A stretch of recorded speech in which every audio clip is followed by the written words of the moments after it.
have an episode where we're highlighting three incredible educators from UCLA Lab School. It's my alma mater. Go Bruins. We love Westwood. Welcome to the show, Dr. Jennifer. We're so excited. She's an expert on social and emotional learning, and we're so excited to dive into this so important topic, especially where young people are today. I can't think of something more important than really understanding how to emotionally coach young people to their best potential. Thank you for joining us today. Absolutely. Thank you for having me. So how do you get Or into us. this? Yeah, us. It's a crew today. We're lucky. We need to get more chairs so you all can join at the same time. That's We can right. make more like a show next time.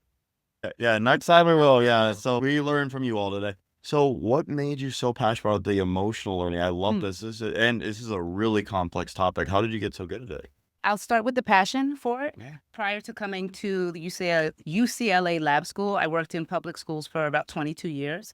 And I started back on the East Coast in New Jersey in a school that in the education world we call Title I, right? Or Camden or no, East Orange. East Orange. Yeah, East yeah. Orange. Great. And it is. And that's where I cut my teeth as an educator. And what I observed was the students behaving differently in my classroom than they did elsewhere. So I'm just insanely curious and was trying to understand what was behind the behavior change or the different motivation.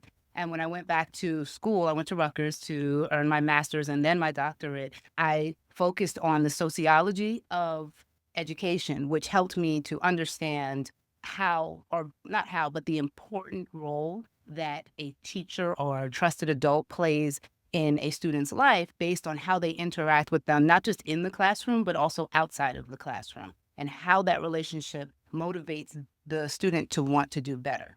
And so as I continue to grow in my learning, I guess, of what happened in the school setting, I just was continuing with that curiosity. I was like, how do we capture this student's interest? How do we meet them where they are? How do we connect with them in a proper, functional way and help them move along their journey and create more options for themselves? So how do you think technology has helped or hurt that? It has hurt it a lot. I don't disagree. Let's hear more though. I always say that technology is incredible for scaling solutions. Yes. But the emotional, and again, and this is, by the way, our listeners know this is not about subject. This is about the educator. I just tie in subject anecdotes when it makes sense. For us, we always say we need the teachers there more than ever before for the emotional coaching. Right. More than ever before. Right. And that's where your expertise is. So tell me more. Why is technology hurting emotional connection? It hurts emotional connection because we have lacked intention in how we've interacted with the technology, right? So we need technology. There are a lot of benefits to the interaction in our life, but without intentional conversations about how we move through the digital space, it's hurtful to families and to children because the children are just learning, period. They're not just learning how to move in a digital space, they're learning how to move at 4, 5, 6, 7, 8 years old. All of those interactions are new to them. And so without having intentional conversation, intentional structures, intentional responses on how to nurture their journey through that, they're developing their own ways of understanding that don't necessarily translate to positive connections. Yeah, no. So what do you think we could do better there? What have you done at the UCLA Lab School that you feel is different than a lot of these issues I can learn from you all? I think the number one thing that we do differently is our approach to social emotional learning. We have an explicit SEL curriculum where we're both proactive and responsive. From the proactive perspective, we have weekly lessons that are delivered by the classroom teachers.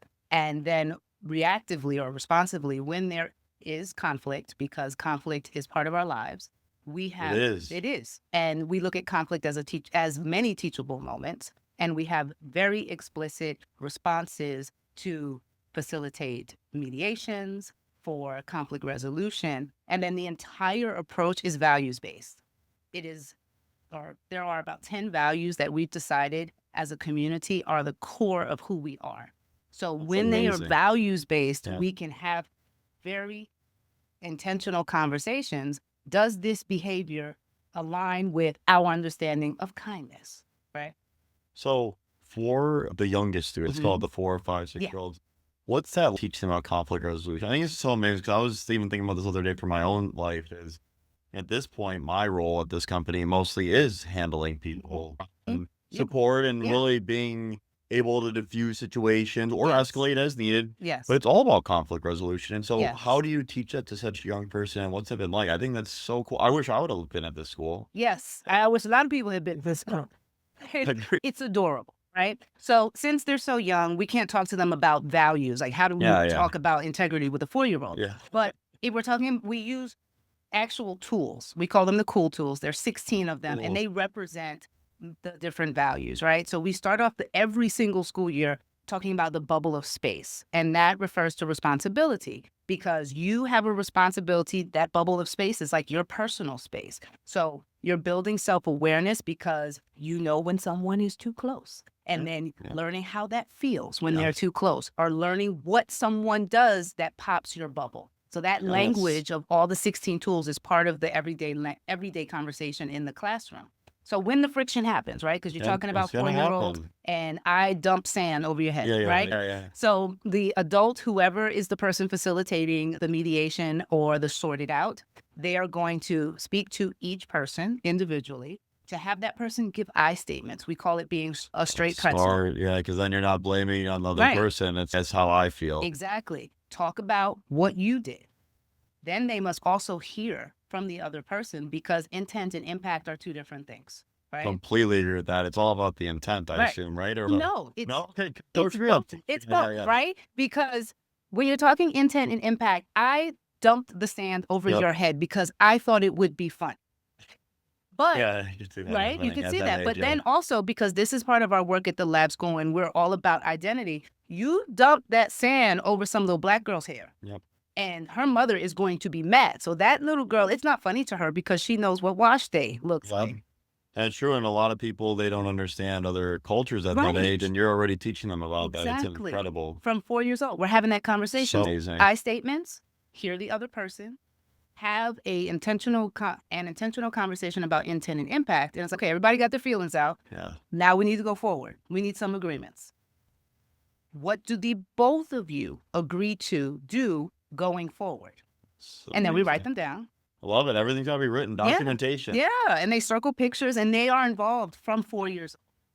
It really is like signing a contract, right? Because those are some of those, what we used to call the soft skills that are part of being a positively contributing member of democratic society, right? So we're priming them in a very positive way. So how do you teach these incredibly emotionally mature young people, which is so impressive? Again, I'm so envious. I wish I had this experience.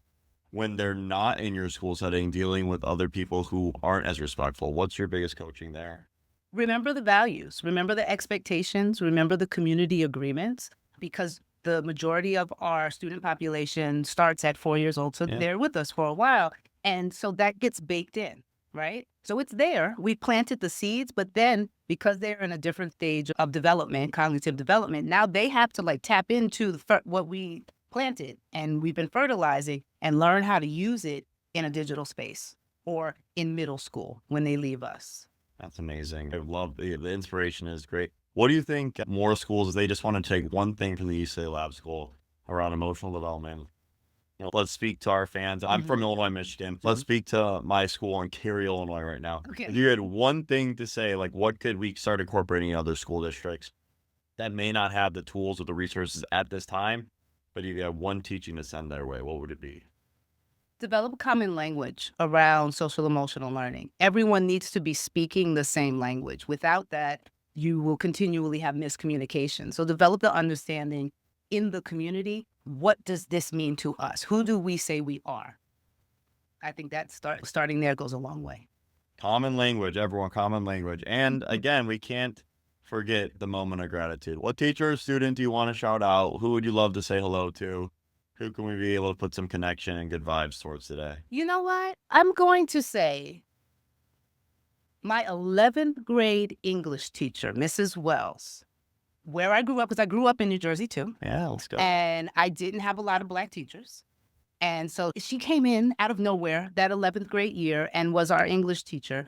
And it was an elective course, so there was like a very small group of us. But that very small group of us happened to include my ex-boyfriend and my ex-friend that he was now with, right? This is really serious. And that is, great, right? No, I agree. Serious. I can feel for you as like that. I remember those times. Those are... It's hard, right? Necessary, but hard. It's so emotional. You're like, you feel the passion of love so much more at the younger ages, I feel like. So she could see that there was something going on, Yeah. and she asked the questions and she provided the emotional support, and she talked me through that year in such a special way that I had never received from someone outside of my house or my immediate family. And so the Martian Chronicles, Fahrenheit 351, is it 351? 451. Yeah, Fahrenheit 451. They became so much more important to me because I was reading deeply into them, trying not to be an emotional mess in that Yes. classroom. And she walked me through that year.